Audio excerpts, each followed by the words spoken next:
এই দেখুন, এটা হচ্ছে ঠাকুরপুকুর বিবেকানন্দ পল্লী সংঘ, স্বপ্নের ফেরিওয়ালা। এখন এর ভিতরে আমরা প্রবেশ করছি। ওর বাবা এটাই চালায়।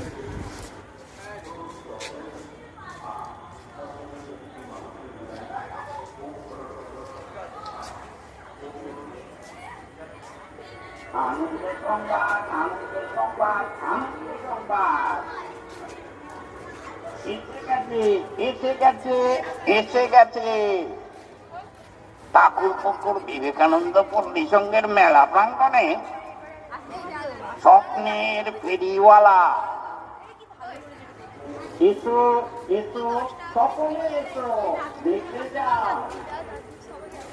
মা এসো, বাবা এসো, এসো পশুপালেরা, অনেক রকম জিনিস ভরা। দেখে যাও, দেখার মধ্যে কষ্ট করতে লাগবে বাবু। এসো, এসো।